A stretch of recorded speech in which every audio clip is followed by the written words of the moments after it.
poeta, ¿cómo es eso que me estuvo usted refiriendo de Gómez Sicre, que no le contestaban ninguna carta? ¿Cuál es el misterio ese?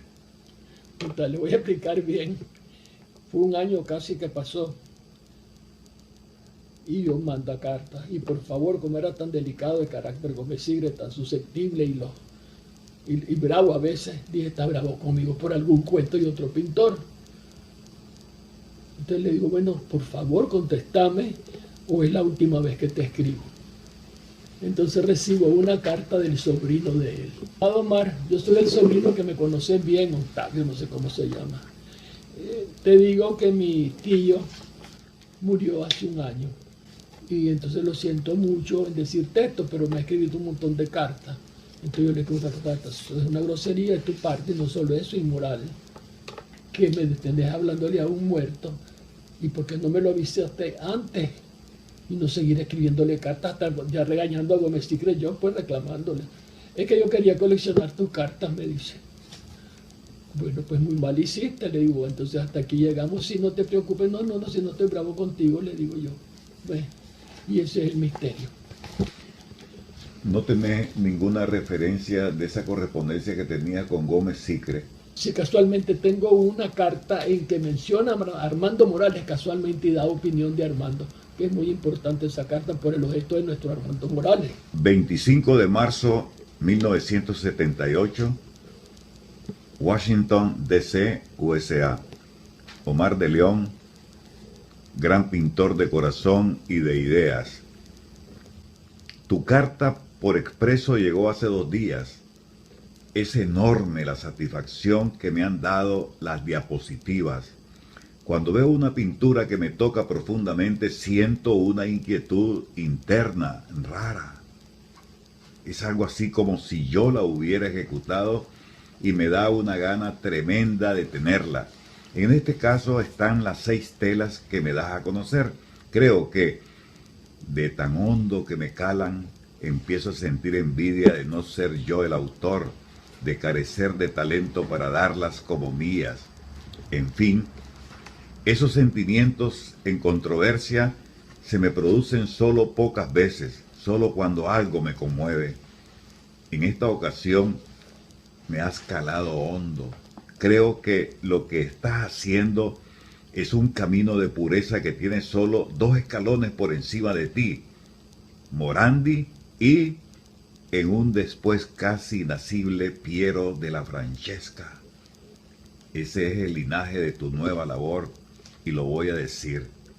Es, en letras mayúsculas, imprescindible que Franco fotografíe esas obras en el tamaño requerido antes de que las vendas o desaparezcan de tu estudio. Por favor, avísale a Marcela en mi nombre para que te lo envíe a la casa. La ternura, la gracia, el reposo y sobre todo esa pureza angélica del color me hacen verte en el pináculo de tu trabajo y me tienes, así como suena, rendido a tus pies. Mi sobrino Horacio estaba conmigo a recibir tus transparencias y se asustó porque sollocé y hasta grité. Por eso te digo que me has tocado fuerte, me has herido muy por dentro. Ese es el modo que yo reacciono ante lo que considero importante y trascendente en arte y creo que no debes por el momento abandonar esa dirección. En pintura, los temas no se agotan y pueden repetirse hasta el infinito. Morandi siempre tuvo el mismo repertorio de botellas y frascos de loza y de vidrio que plasmaba en sus telas. Yo lo visité varias veces en Bolonia. Las conservaba sobre una repisa y las pintó durante años. Cada obra, pequeña o grande, es un monumento a la pureza plástica. Cézanne no tuvo más que 3 temas en su carrera, con la que transmutó el concepto universal de la pintura de Occidente. Para los bodegones conservaba también un equipo inmutable de objetos, un puto de yeso, una botella de Chianti, una fuente en blanco y azul. Todo eso lo vi en su última casa donde murió en Aisk, con religiosa intención lo toqué. Con esto te digo que sigas con esas frutas pulposas de contornos imprecisos, vibrantes, esa ternura en su corteza y en su carne. Tu versión de la pitaya me parece maravillosa, quizá el mejor de los cuadros. Y esos fondos encalados de coloración indefinida. Todo ello me parece extraordinario. Sí, quisiera verte llevar esa temática, esa técnica y ese concepto a dimensiones mayores que rocen con una ambición al mural, digamos 1 por 1.20 mt, metros o más. Quisiera comprar uno para la colección de nuestro museo. Please, nuevo Marqués de Sade, concédenos ese honor, ya que se resista a exponer.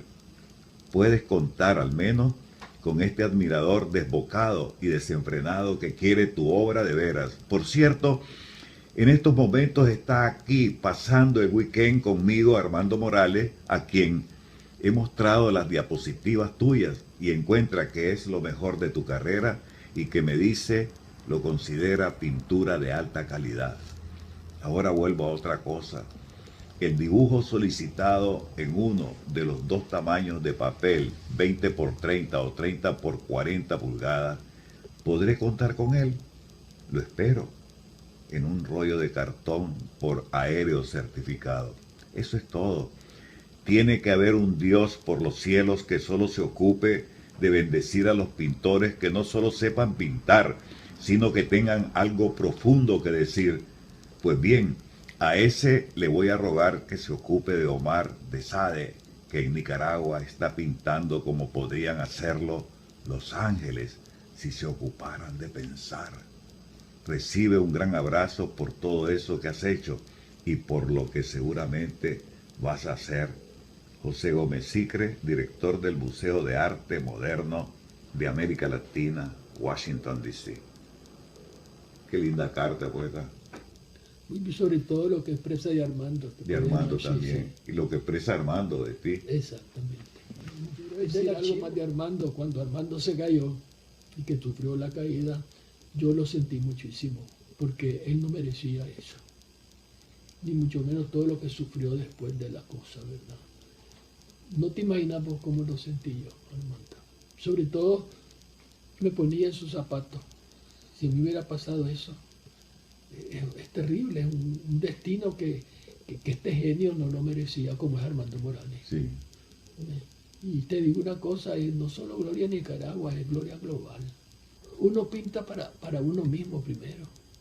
Es decir, de uno nace, Armando siempre pintó para él.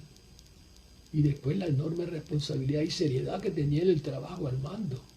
Era meticuloso, el raspado, las cosas de las veladuras y después volver a poner sobre las cuestiones y todos los grabados que hizo. Hay que ver lo que este hombre hizo, y si hubiera vivido más, mira, las últimas cosas que estaba produciendo sobre los bosques en Brasil son estupendas, increíbles, y ahí se manifiesta él en esa cuestión de árboles como la partida. Te digo yo, todavía aún debe ser mucho mejor, más reconocido Armando. Gloria de Nicaragua pasarán, todos los demás pasarán, pero Armando quedará como un Darío. Son los héroes verdaderos, los artistas. ¿Qué valor tiene esos que son de gran formato, ¿verdad? Pero no tienen la firma de Armando porque murió? Sobre el tratado de recuperación de obras de la autenticidad, basta y sobra con solo analizar el pigmento y la época y la tela en que fue pintado.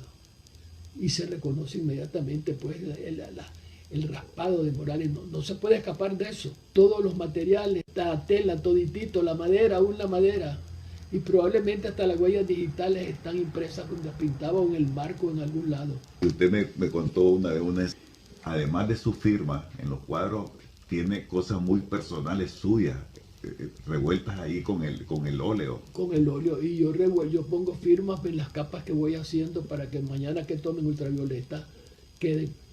Y a veces atrás en el cuadro pongo las huellas digitales. No solo le he pegado cabello con la cabecita para que si algún día puedan revivir. De modo que, volviendo a Armando, te digo una cosa, estoy muy orgulloso que Luis Morales haga este honor para Armando Morales. Un hombre tan trabajador como Luis Morales y tan creativo y un gran artista también es él, con los aluminios los maneja muy, muy excelentemente. ¿Ves? Sobre todo es un hombre que está haciendo muchísimas cosas. Hay otro hombre también que está haciendo mucho por arte, que se ganó un gran premio, René González, del Instituto Hispánico, con un poeta, Nicolás Navas de Granada, alumno de don Kiko Fernández. Uno llegaba donde Kiko muchísimo, allí lo conocí yo en Granada. ¿Ves? Don Kiko no le han reconocido la verdadera labor cultural que hizo. Yo estaba en Alemania cuando él llegó a Alemania a estudiar restauración de cuadros. ¿Ves? Y sobre todo, pues te digo, el afán de la colección por lo menos se salvó porque la compró el banco, parte de su colección privada, que era muy buena.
exposición? Bueno, esta obra, la exposición se llama Exploraciones y estoy trabajando ahora otro formato y buscando más el camino de la escultura. El camino de la escultura y siempre trabajando en los metales. Tengo 40 años de estar en esto. Ahora, aparte de trabajar aluminio, he trabajado con acero, con hierro oxidado, con algunas piezas de bronce y siempre aluminio, ¿verdad? Y zinc también. En esta obra que vemos aquí, esto se llama Semillas. Es una obra de acero inoxidable y aluminio, una mezcla, ¿verdad? Y tiende más a buscar hacia la cuestión escultórica, ¿verdad? El material es bien duro, bien rígido, tengo que trabajar con mucha precisión. Además, los dibujos los hago en papel transparente y después voy calando para no contaminar la lámina, ¿verdad? Porque tiene cierto grado de contaminación el metal a veces, por la grasa de las manos de uno, por la presión que uno ejerce sobre él. Pareciera que es un metal fuerte, pero son superficies muy delicadas. Entonces es un poco complicado el trabajo que se tiene que ser estudiado, claro, tiene que ser estudiado. Entonces son a veces lo hago con martillos de acero y otras veces con martillos de caucho, porque tiene que ver la precisión y la presión con la que se puede ir perforando. ¿No se oxida? No. Bueno, no tiene la oxidación habitual que nosotros conocemos, que es lo que decimos sarro nosotros. En el caso del acero y del aluminio y el plomo, el óxido de ellos es blanco. Por eso en la antigüedad, en el 1300 en Italia, los arquitectos trabajaron las cúpulas de Pisa, por ejemplo, en la Catedral de Pisa, de toda esa zona de Italia, las cúpulas trabajaron con láminas de plomo para que no interfiriera con la belleza del mármol blanco. Entonces, cuando se oxidaron esas cúpulas de plomo, que eran grises, ahora son blancas. Porque el óxido pierde el brillo y se transforma en algo blanco, pero no tan repulsivo como el óxido del hierro, que es sucio, ¿verdad? Que tiene su belleza además también. Claro. Aquel cuadro está una maravilla. Sí. ¿Podemos caminar por allá? Sí. Entonces, pero eso significa que al comprar yo este cuadro, yo puedo tener el cuidado que no se me oxide porque tengo que estarlo... No necesariamente, lo que pasa es que las superficies metálicas, la gente mal entiende a veces y cree que lo puede tener a la intemperie. La misma escultura necesita mantenimiento, sea mármol, sea bronce, sea acero, necesitan tener este mantenimiento. Entonces hay que cuidarlas también, como que fuera un óleo, lo cuidas con esa belleza y precisión, ¿verdad? Pero ¿cómo se cuida esto? Pues con pasta de plata. No, con un plumero limpiarlos nada más, con un plumero simplemente. Hay un líquido especial para limpiar el acero inoxidable que se llama Rimolx. Eso se puede utilizar sin exagerar tampoco el uso, era porque se gasta, la superficie se puede gastar también. ¿Ves? Ahora ve, y este simpatiquísimo. Esta pieza es una de las piezas más queridas por mí en la exposición. Se llama Columna y es un homenaje al Papa Francisco. Todos los monumentos en Roma son columnas, la columna de Trajano, la columna de la Inmaculada, son grandes columnas de piedra que cuentan historia. Entonces esta columna está realizada para homenajear al Papa Francisco. Está compuesta por 18 bidones de pintura que la gente habitualmente lo usa para basura. Entonces quiere decir que le dio vuelta a tantos y tantos y tantos años de basura que teníamos la humanidad, la iglesia, los políticos, la economía mundial. Él le está dando vuelta a todo eso. Entonces, de una manera, con un material muy simple, un material casi deshecho, hacerle un homenaje al hombre más importante del siglo XXI, el pensador más importante, la mente más influyente y que logra consenso. Es increíble. Pues entonces es un homenaje con materiales muy humildes y tiene, digamos, esa corona metálica que es como el brillo, ¿verdad?, que se pretende que tenga la iglesia, pero él quitó el oro, eliminó el oro de la iglesia, ya con los metales más simples, con la plata, con aluminio, con acero, hacerle ese homenaje al Papa con una columna, ¿verdad?, de lo que usamos en el siglo XXI nosotros. Es coincidencia, chiripa, que coincidió la visita de Francisco a Cuba y a los Estados Unidos, que coincide con la exposición. Con la exposición. O sea, es pura chiripa y coincidencia, porque esta obra es una de las primeras que hice y la trabajé hace como 2 años. Está hace 2 años en preparación y estuve trabajando 2 años y estaba guardada en mi estudio, pero ya venía para la exposición, ya está. Coincide con este momento que él está en la punta del hit parade mundial de la publicidad, ¿verdad? Pero es un homenaje con sinceridad y con cariño, con ternura. Es un chiripazo en este momento, ¿verdad? Ahora, lo de los clavos, esa se llama Cuadrícula. Esa es una obra realizada con estribos de construcción. Sí. son estribos de hierro oxidado, pero que yo los trato de elevar a otro plano dentro de la belleza, ¿verdad? ¿Esos estribos vos lo hiciste o ya lo... No, en mi casa había una construcción hace algunos meses, que era una muralla que estaban reparando, casa que al fin ya correcto, terminaste. que nunca la he terminado, y entonces esa era parte de eso y quedaron tirados en una bolsa, los encontré como hasta ahí, entonces empecé a ver, ¿ves? Y entonces yo empecé a ver que era una cuadrícula, como cuando rayamos y cuadriculamos para hacer una obra exactamente igual, entonces trabajarlo en esa visión escultórica. Pues. Eso está bellísimo. Esa es la que salió, esa es la que viene En la invitación, sí. Y eso se llama... Eso se llama numen. Numen es el estado de inspiración del artista y de los escritores, lo que te inspira. Entonces a mí lo que me inspira es eso, el material y es esa plasticidad que puede tener el aluminio y las cosas que uno puede ir descubriendo en esa masa metálica. Puedes descubrir figuras, puedes descubrir colores, puedes descubrir brillo, puedes descubrir un mundo infinito ahí completamente, ¿eh? Bueno, Luis, si tenés algo más que decir para la Ruta TV, pues aquí... Agradecerte a vos, Adán, a vos, tu familia, siempre me han apoyado en el trabajo. Parientes al fin, ¿verdad? Somos primos. Entonces, para mí es una gran alegría que me estés acompañando en esta exposición y sobre todo que la Ruta TV siempre esté al lado de la cultura, del arte y de las bellezas de Nicaragua. Gracias.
Granada como fuente de inspiración creadora.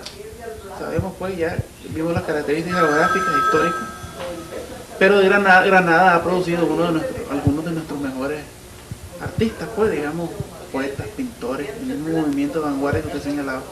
Entonces, un poquito hablar de Granada y su relación con la creación artística.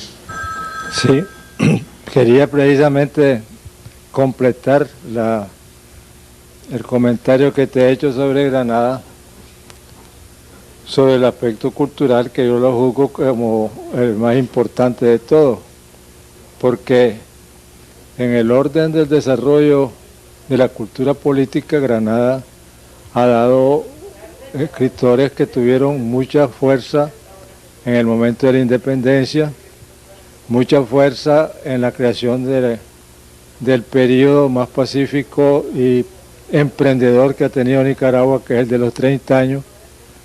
En el siglo XIX dio el periódico de más calidad, que era el Diario Nicaragüense. Y ya refiriéndome a la literatura y a las artes, en Granada se produjo el movimiento de vanguardia, que fue la continuación del modernismo.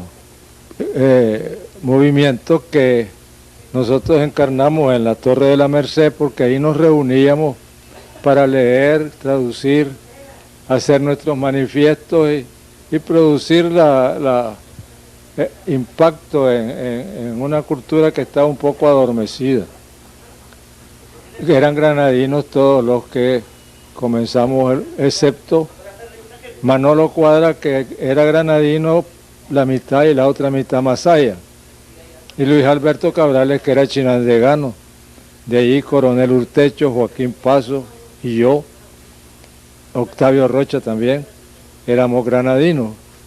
Y con granadinos fundamos el movimiento de vanguardia, que significó la renovación de lo que Rubén había dejado, más el nacimiento de la poesía nacional, de la literatura nacional. Pocos años después del movimiento de vanguardia, un leonés, Peñalba, puesto de maestro en la Escuela de Bellas Artes, fue el que iluminó, digamos, la vocación artística de un hombre genial en la pintura como es Armando Morales, que ahora ya he leído en algún comentarista lo consideran el mejor pintor de América. Las cifras que han alcanzado sus cuadros son muy altas, porque hay una gran demanda de sus cuadros en todas las ventas de los famosos expositores del continente. Yo acabo de escribir un estudio que lo publicó el Banco de América sobre Armando, y Armando me dijo, mi muso se llama el lago, dice, mi muso es el lago, y voy a venirme a vivir aquí en cuanto pueda, porque cuando ya se me va gastando la nostalgia necesito volver otra vez a echarme un trago de lago, dice. Así es que tanto en el orden de la pintura como en el orden de la poesía ha dado una gran muestra de fuerza creadora a la ciudad de Granada, que ha llamado la atención en otros países.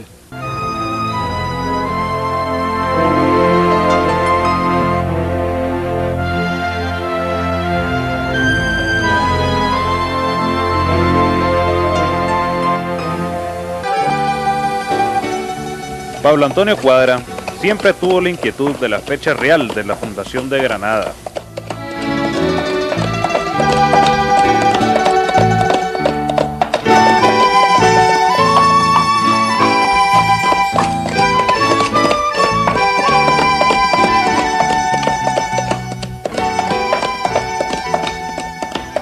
Para mí siempre ha sido una interrogación,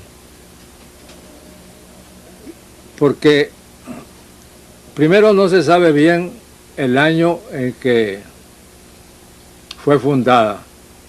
Se sabe por deducciones que fue entre 1523 y 1524. Como el conquistador entró por el sur, la probabilidad es que la primera ciudad que fundó fue Granada. Después siguió hacia allá y fundó a la orilla de Imavite, que era la población india, fundó León. Nosotros fuimos fundados a la orilla de Jalteba. Ahora, prevaleció en la fundación de Granada y de León, pero sobre todo en la de Granada, el Gran Lago.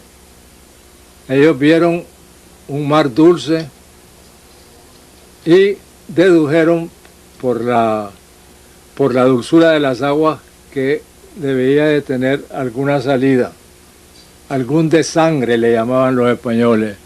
Ese desangre lo hallaron en la expedición al río San Juan. Es interesante que apenas fundada Granada, el conquistador mandó a desarmar un bergantín en el Rialejo y traerlo al lago de Granada para bojearlo, como decían ellos, para recorrer el lago y ver cuál era la salida. Allí encontraron que era el río San Juan, pero no pudieron seguir más allá del primer raudal, porque era tremendo. Eso después lo despedraron ellos y ahí hicieron el tránsito. Pues bien, la pregunta que yo siempre me he hecho es, ¿prevaleció en los españoles la idea simplemente de puerto al mar por medio de Granada? Y eso les hizo olvidar la maravilla que tenían a la orilla, que eran las isletas.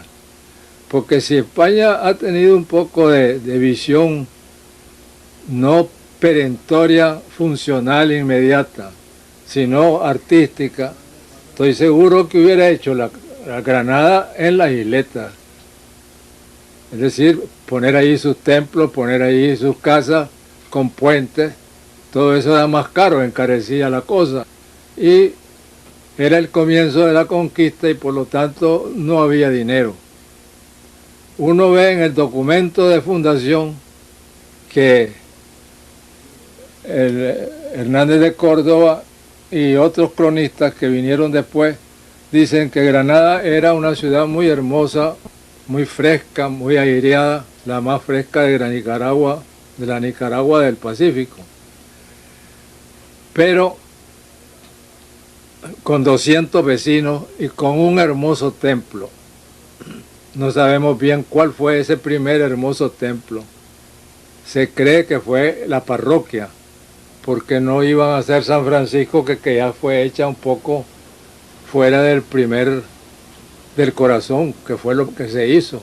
En una ciudad que comienza con 200 vecinos, no llegaba a San Francisco todavía. Entonces, probablemente la parroquia fue la primera iglesia.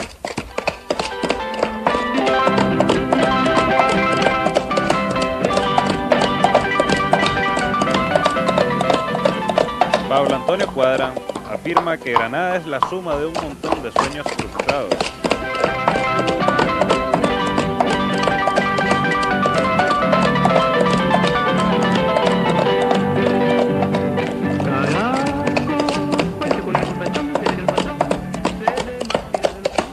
¿Y cómo eran las casas? Eran de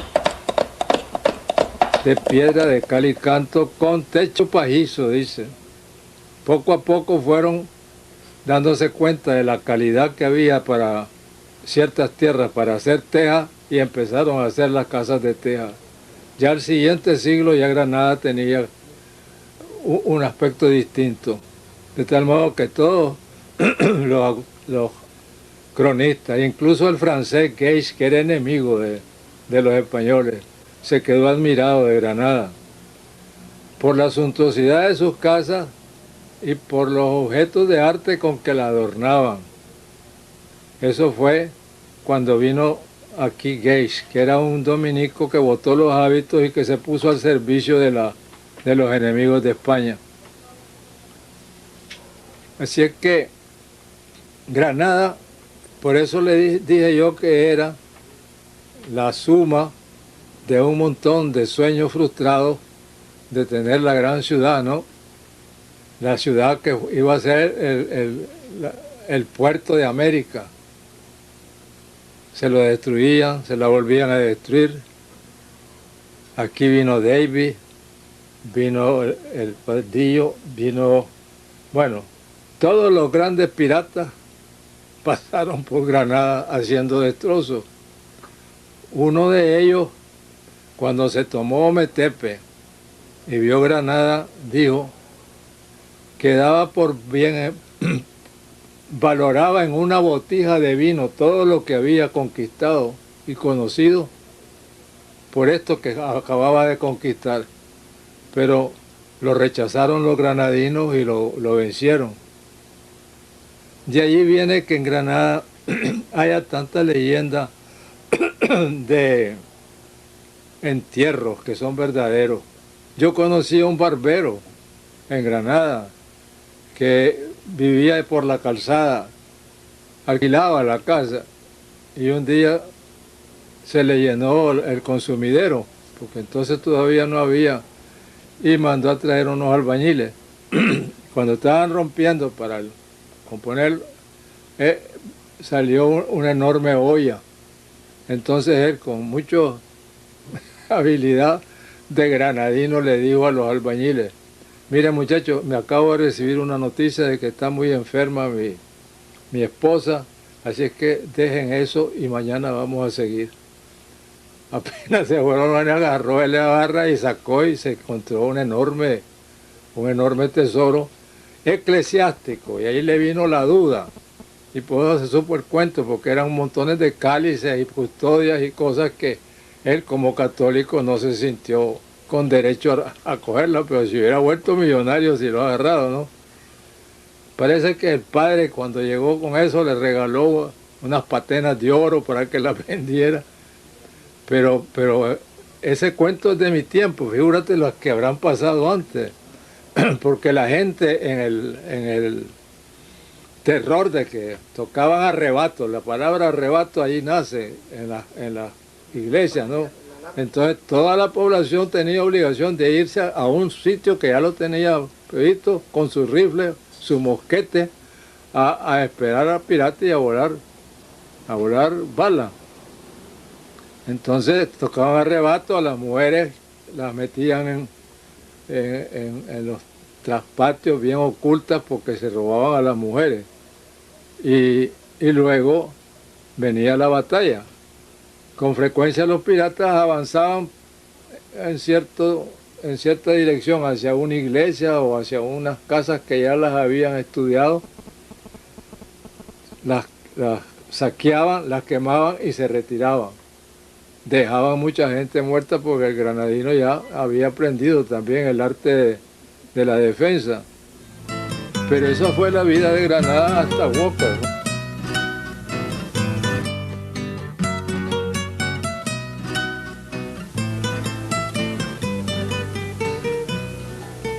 El maestro nos habla de las cartas de los cantos a Granada.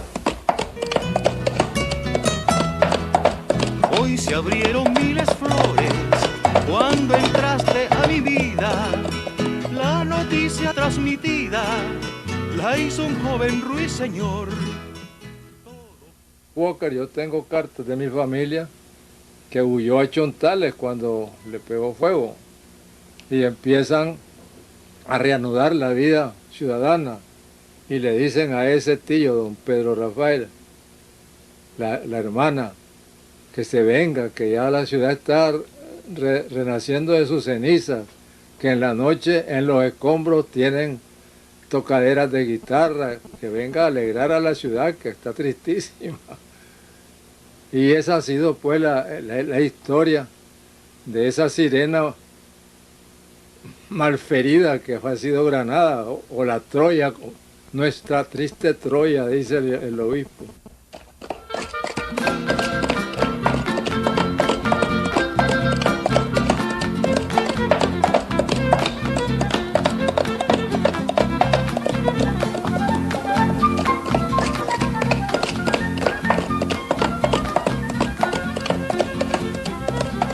El maestro también nos habla que Granada es un centro mediterráneo. Al sonar de la marina. En ese aspecto que te hablé de la tragedia de la historia granadina, vuelvo a insistir que en gran parte es el fruto de ser un centro mediterráneo. La geología nuestra misma marca el encuentro de la fauna del norte y la fauna del sur. Toda la botánica norteña termina en los pinares del norte de Nicaragua y hasta aquí llegan los árboles y las selvas amazónicas que son tan ricas, ¿no? Tenemos unas selvas extraordinarias en Nicaragua, incluso en nuestros viejos volcanes, Mombacho, el cerro de Ometep, el cerro Madera, el cerro de Zapatera, tienen una vegetación amazónica. Y lo mismo, cuando hay una vegetación, hay una fauna que sigue a eso, ¿no?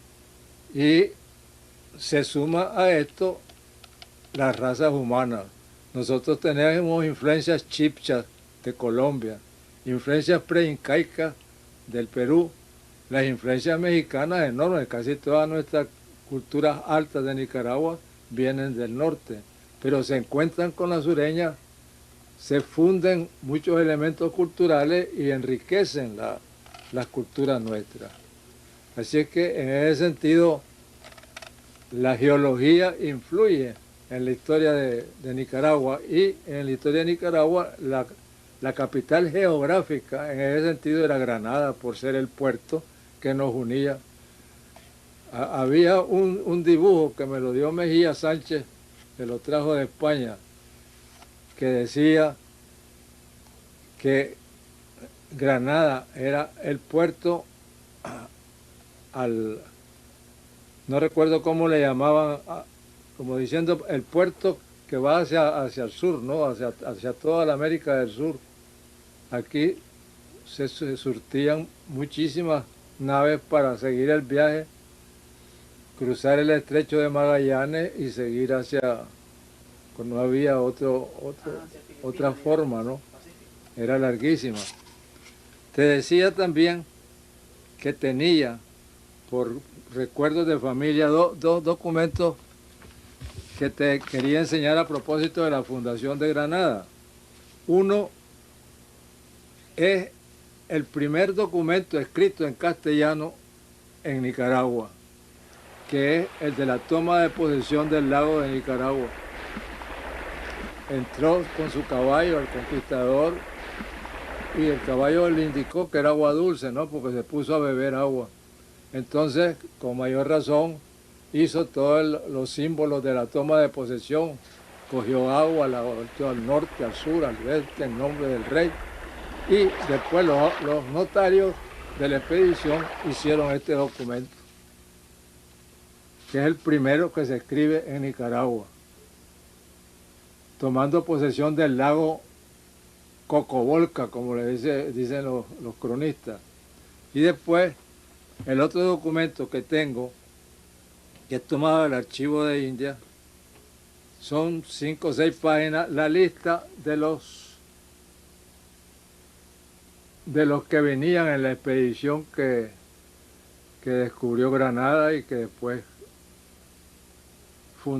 de la que fundó Granada y León.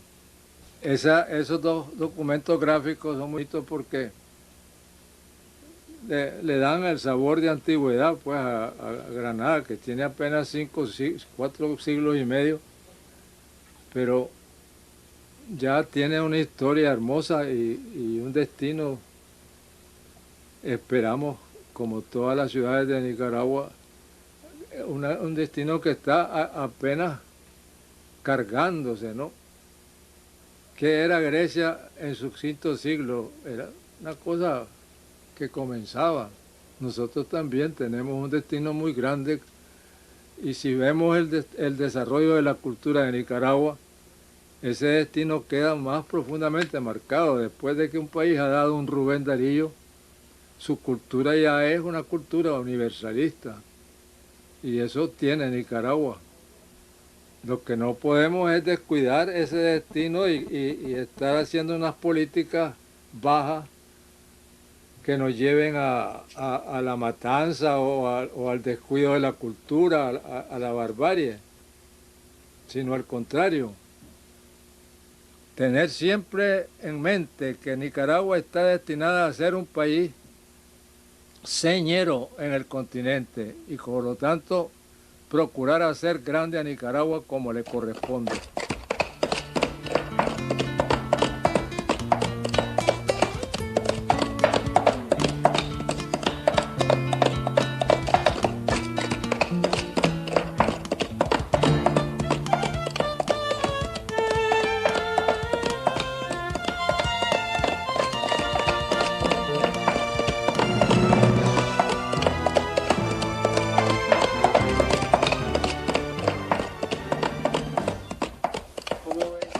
La ciudad de Granada en su historia frente al lago, porque ya se habló un poco de que por ahí venían los piratas, etcétera, pero por el sentido que daba el soporte, el apoyo material pues, del lago a la ciudad y la riqueza circundante. Pues. Sí. El destino de Granada desde su fundación depende de ese lago. Se fundó por ese lago. Segunda cosa, el lago ha sido en su baja y en su subida el destino mismo del lago. Ya ve, por ahí entraron los piratas, por ahí entró precisamente los que le dieron el ser. Por allí entró el filibustero, salió el filibustero y la dejó incendiada. Por ahí se estuvo el tránsito, que fue el antecesor del canal durante muchos años.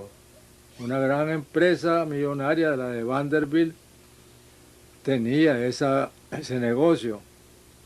Precisamente los Pelas son descendientes de ese negocio, porque ellos vinieron por el tránsito y trabajaron allí y tenían su propio barco para hacer el negocio. Es decir, Granada, mi padre me acuerdo que no le pasaba cuando estaba, hará de estos 60 años, ¿no? Que Granada seguía dándole la espalda al lago, decía. Que Granada tenía que ser el lago.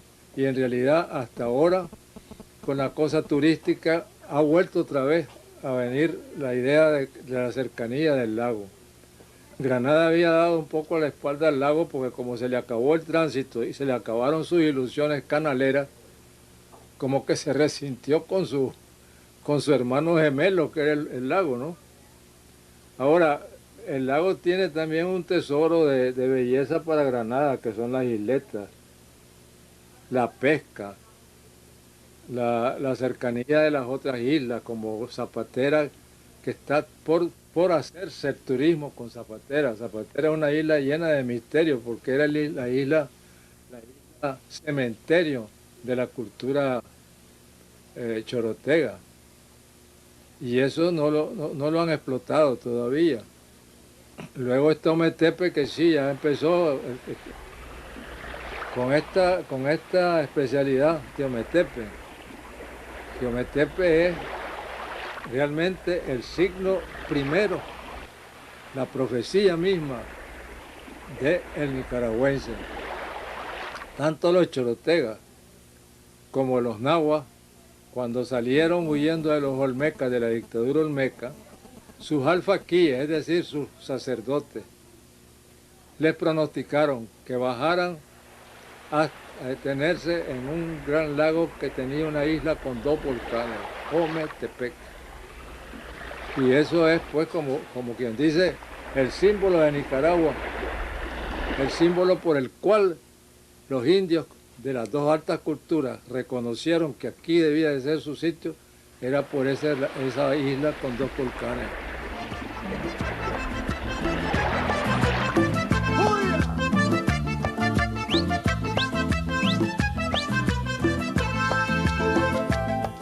Esta relación cultural con los moriscos, con los árabes, digamos, aquí se usa decir la Gran Sultana, por la similitud con la Granada de España, pues obviamente, ¿no? Y si uno va a ver la arquitectura granadina, se encuentra incluso a veces con minaretes y cosas así. Los patios de las casas, en algunos casos son moriscos, ¿no?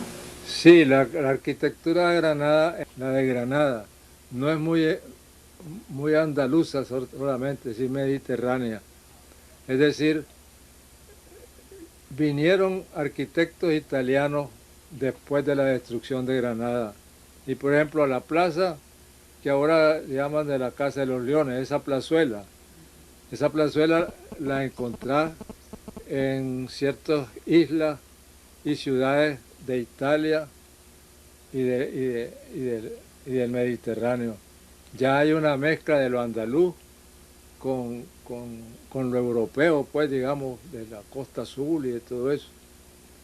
Es una arquitectura muy bonita, muy hermosa, muy elegante.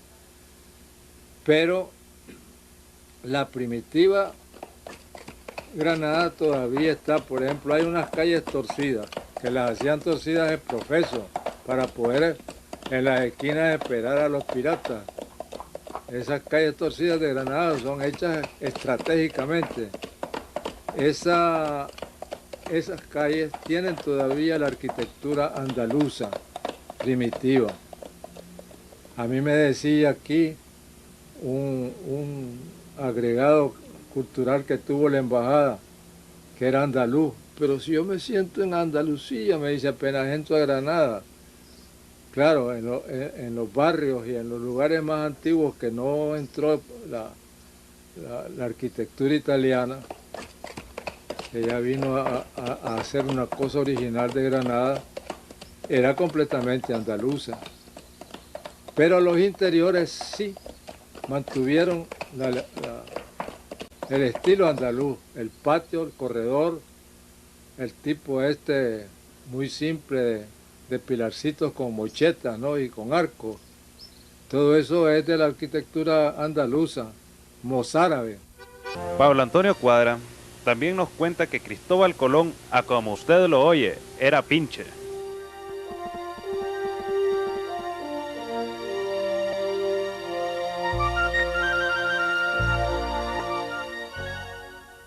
Esta zona del barco eran las habitaciones de los capitanes y oficiales, y arriba iba el timón, que aquí se ve el timón, con una gran vara. Después ya vino la forma de redonda. Luego estaba toda la parte baja, que era bodega, y aquí debajo de la proa también habían las literas de los marineros. Tenía la vela central, que era la vela mayor, el fokker, tenía otra más pequeña que el petit fokker, esta. Luego una serie de velas que combinaban según los vientos. Y era para subir los marineros a amarrar las velas cuando a veces tenían que amarrarlas muy bien. Y en esta parte de aquí central, que esta posición que está a la vela no lo deja ver, hay una especie de castillete. Allí, en esto, allí venía el marinero vigía. Allí estaba Rodrigo de Triana cuando vio por primera vez tierra, arriba de ese castillete. Colón les había ofrecido al primero que viera tierra una moneda de oro de 20 pesos. Y no se la pagó. Entonces ahora en la celebración del 500 centenario, Triana mandó a fundir una moneda de oro y dice, la moneda que todavía le debe Colón a Rodrigo. Ahí la tengo yo, me la regalaron porque se la había ofrecido al primero que viera tierra. Y resulta que como no era muy abierto, que digamos, el almirante, pues hizo el loco a la hora de pagarla. Pero ya debe haber sido arrecho venir en un chunchito de eso. La descripción de Colón cuando le agarra un huracán en toda la costa de Nicaragua, les va rompiendo todo, los mástiles caen. Ya cuando dan la vuelta a Cabo Gracia, se encuentran que el cabo los defiende, porque le puso Cabo Gracias a Dios.